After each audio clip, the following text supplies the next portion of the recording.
মধ্যপ্রাচ্যে চলমান উত্তেজনার মধ্যেই ইসরায়েলের একটি অত্যাধুনিক ড্রোন অক্ষত অবস্থায় ভূপাতিত করার দাবি করেছে ইরান। তারা উন্নত বিমান প্রতিরক্ষা ব্যবস্থা ব্যবহার করে ইসরায়েলের অত্যাধুনিক ড্রোনটি জব্দ করেছে। আইআরজিসি জানায়, ড্রোনটি অক্ষত এবং সম্পূর্ণ সশস্ত্র অবস্থায় নামানো হয়েছে। এটি ইরানের বিমান বাহিনীর মহাকাশ ইউনিটের নিয়ন্ত্রণে রয়েছে। পরীক্ষা এবং প্রযুক্তিগত বিশ্লেষণের জন্য ড্রোনটি মহাকাশ বিশেষজ্ঞ এবং প্রকৌশলীদের কাছে হস্তান্তর করা হয়েছে।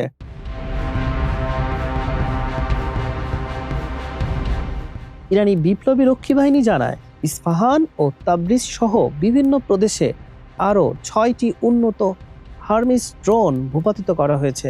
অপারেশন ট্রু প্রমিস 4 শুরুর পর থেকে 35টি মার্কিন ও ইসরায়েলি ড্রোন ধ্বংসের দাবি করেছে তেহরান।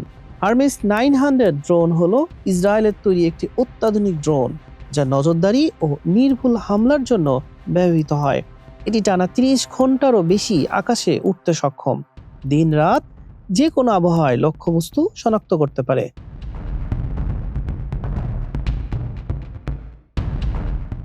ইসরায়েলের তৈরি হারমিস 450 এবং হারমিস 900 ড্রোনগুলো মূলত মধ্যম উচ্চতায় দীর্ঘক্ষণ উঠতে সক্ষম।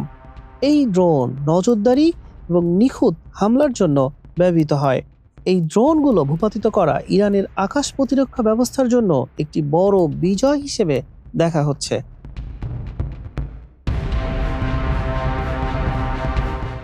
ড্রোনটি নির্মাণ করেছে ইসরায়েল ভিত্তিক প্রতিরক্ষা প্রযুক্তি প্রতিষ্ঠান এলবিট সিস্টেমস।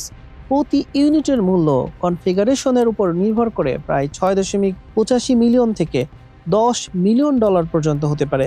সুইজারল্যান্ডের সঙ্গে 6টি ড্রোনের জন্য $256 মিলিয়ন চুক্তি করেছে ইসরায়েল। ইরান ও যুক্তরাষ্ট্র ও ইসরায়েলের মধ্যে পাল্টাপাল্টি হামলার ঘটনায় পরিস্থিতি আরও জটিল এবং উত্তপ্ত হয়ে উঠেছে। হাসান শাহরিয়ার, মানব কণ্ঠ।